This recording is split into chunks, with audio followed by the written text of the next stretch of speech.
Hello there, I am Sye Rodriguez, and I am awesome. Today, I wanted to talk with you about how to not be your fakest self. So, listen up if you want to hear it from me, the expert, on how to not be your fakest self. So, what gives me the right to talk about how not to be your fakest self? Because a lot of my life, I have spent being my fakest self, not because I wanted to be, but because I was being nice. And going back to the beginning here, I want to just say that I don't think that's all bad.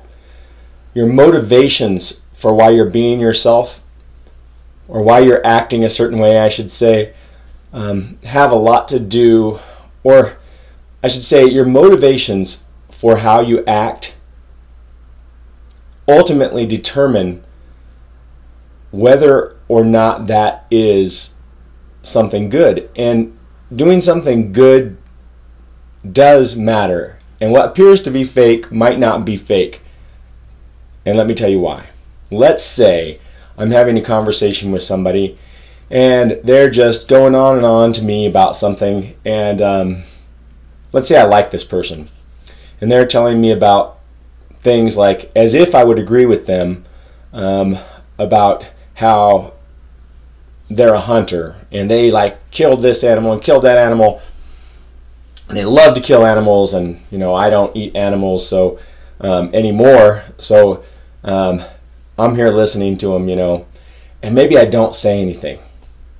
Well, was I wrong not to say anything? Now, let's just take, for example, that they didn't ask me any question. They just told me what they were telling me.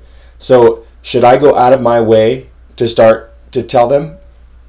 Honestly, it is something that I like to do now. I like to express as soon as possible. But coming from a place of being my fakest self, where I wanted to please everybody and I didn't want to hurt anybody's feelings, or I didn't want to have conflict with people, I often would just allow somebody to speak and not say anything. But I also would not stop myself from saying something if somebody directly confronted me or asked me a question. So maybe that was my justification. If somebody said, well, do you eat meat? No, I don't eat meat. And why don't you eat meat? Well, because I don't feel good about killing animals. In the past, it might have been more along the lines of, I think it's more healthy or more healthful to be a person who doesn't eat animals, because that's what I believed for a while. The bottom line is that there are going to be different situations that are going to call for a different type of behavior. And then you say, well, isn't behaving being fake? And that's where I have a challenge for you, because everybody is behaving. If you've got a camera on you, you're going to behave differently than if you don't have a camera on you. If you're in the shower by yourself, you're going to behave different than if a video camera is on you in the shower filming you for the world to see. You're going to behave. There's absolutely no doubt about it. And you're going to even behave for your fake self, because once you identify very strongly with a certain way, maybe a way that you do identify with, that you like, that you think is a good thing, you might take it to the extreme of saying that, yes, this is me 100%. And maybe your motivation to say this is me 100% isn't based upon something that is truly authentic to your heart, to your soul, to the way that you feel inside. Maybe there's some doubt about this way, but you've decided this is what I identify with, this is what I'm going to be. So, for example, I'm vegan. I've identified with vegan. Great thing to identify with in a lot of ways. I mean, it's a compassionate way of living in the sense that you're not killing animals. Now, let's take the other extreme though.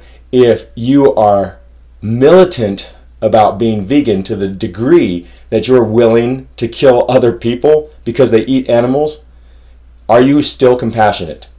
And are animals, the life of animals, is that value greater than the life of people? So there may be some discrepancy in your in how you think about things that is causing you to maybe not 100% identify, but you've taken that standpoint of identifying with something 100% to an extreme degree. Now you are behaving for yourself. You're behaving for your reputation. You're behaving for an image that you've created of yourself. Now that's where it gets really tricky. The image that you created of yourself. Now I'm not saying that that image could be bad. It might be for a good purpose, but it is an image, something that you've basically idealized, and now you are, in a sense, worshiping that image more than you are worshiping truth. And, when I say worshiping, that's my particular way of expressing based upon my Catholic Christian background, and my understanding of what it means to be under the power of evil.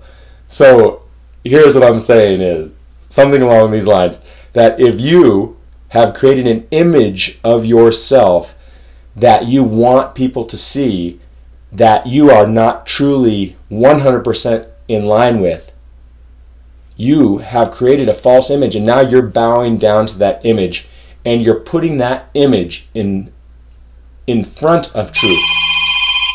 Let me just stop that phone. So now that you've put that image as higher than truth, you have become the fakest of the fake.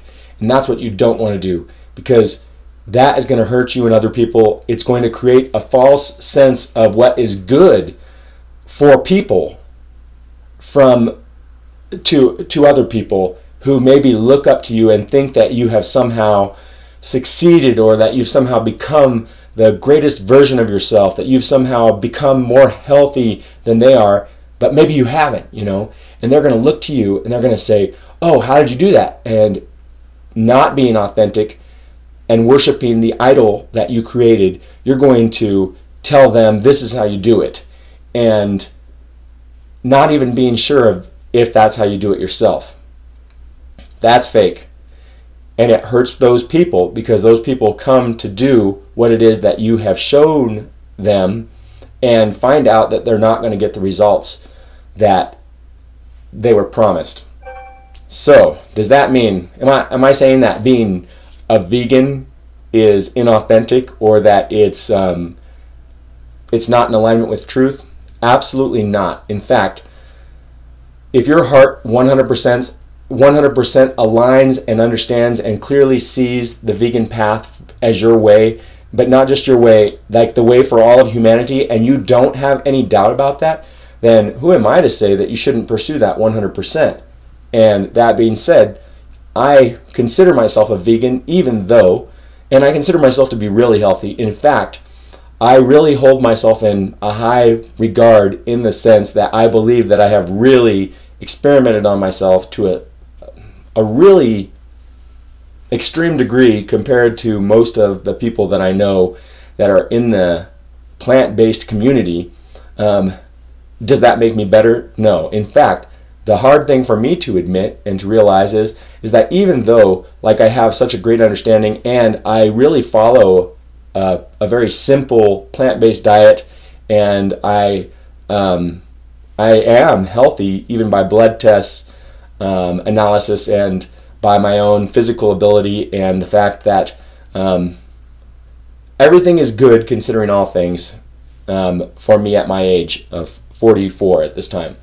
So yes, I am healthy, but do I know for sure 100% that being vegan, following a plant-based diet 100% to the extreme degree, is better for somebody health-wise?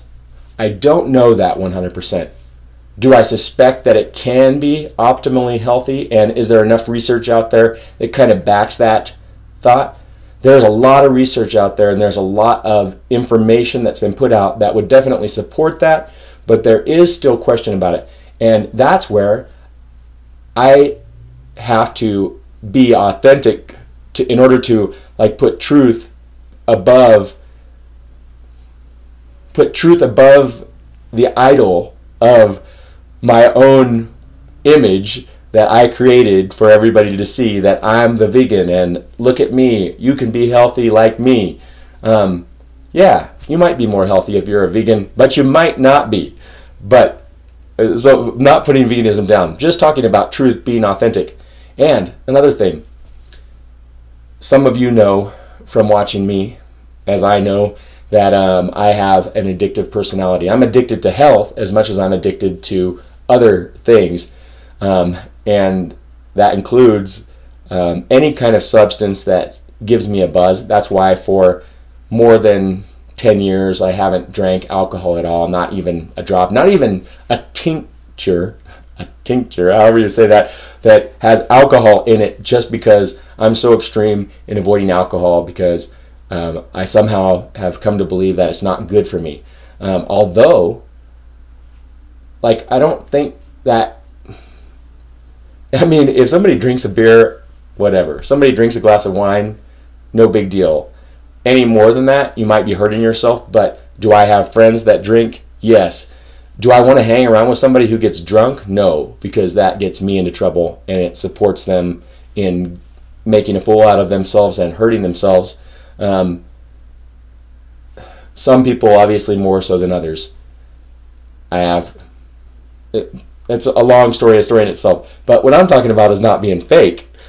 How to unfake yourself. Start just expressing who you truly are, but also remember that you got to have humor. And humor sometimes can be misleading because it can make somebody think that you are somebody other than who you are. But the point is, don't worry about that. Worry about the one-on-one. That's where I'm coming to in being authentic.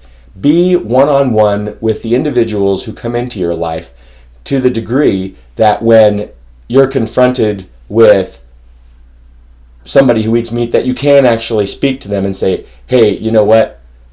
I think it's wrong to eat meat, if that's the way you feel. Or if that's not the way you feel, you could say basically something along the lines of what I would say. I really don't know if you're better off eating meat, but I don't eat it because I feel like maybe I'm more healthy for not eating it, and I don't want to kill animals. So as long as I feel that way, I really don't think that it's a good idea for me to kill animals. And I could make a whole nother video about the whole subject of killing and should you eat animals or not. And I would be happy to do it. So please let me know if you want me to do that. Being authentic, back to that. Addictive personality. Look at this. I have 2 cups of tea. They both have caffeine in them. I don't drink coffee anymore because I know that coffee coffee is more extreme for me, and even though I love coffee, would love to have coffee on certain occasions, I won't have it because I had to substitute that addiction with something that's less harmful to me because it was causing me harm, to the point where I felt it more physically, and it was hard for me. I have loosened my addiction to tea because it was hurting me to drink as much as I was, so I had to tell my wife, hey, you know what, this is all the tea I'm going to have every day, and if I have more than that, then you have the right to punish me, beat me, tell me I'm a bad person, tell me I'm an idiot, and that I don't follow my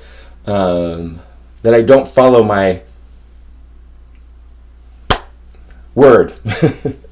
Okay, so all of those things being said, the only thing that I'm trying to portray here is that to unfake yourself, go out and express yourself and do what it is you truly want to do, and don't be afraid to do it. If you want to make money, if your interest is in making money through making videos, do it. Does that mean that that's your only motivation in life? No, it doesn't mean that's your only motivation in life. If your motivation is to truly help people and you want to like spread compassion and kindness, go out and do it. If your motivation, if your passion in life is to do dog massage, go do dog massage. And don't be shy about it.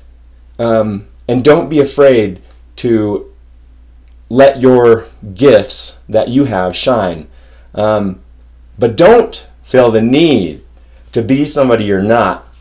Because ultimately, what's going to happen if you're going to be your fakest self by following the image that you created of yourself as opposed to truth, you're going to fall because people are going to figure out you're fake. They're going to figure out that you're not who you have been portraying to the world that you are, and you're going to be embarrassed, and maybe you're going to even be so embarrassed that you're going to be in denial, that you're going to deny that you could possibly be wrong. And don't be afraid of being wrong. Nothing wrong with being wrong. Admit your fault, at least to yourself. You don't have to tell the whole world, and then move on and learn from your experience. So there you have it, my awesome experience in life that I've just shared with you about how to not be fake or how to unfake yourself. And I'm going to just let you get back to your business, doing whatever it is that you want to do.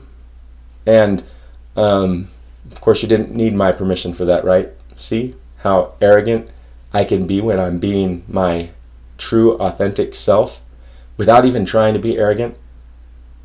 But now I will say thanks for watching, and I will see you next time.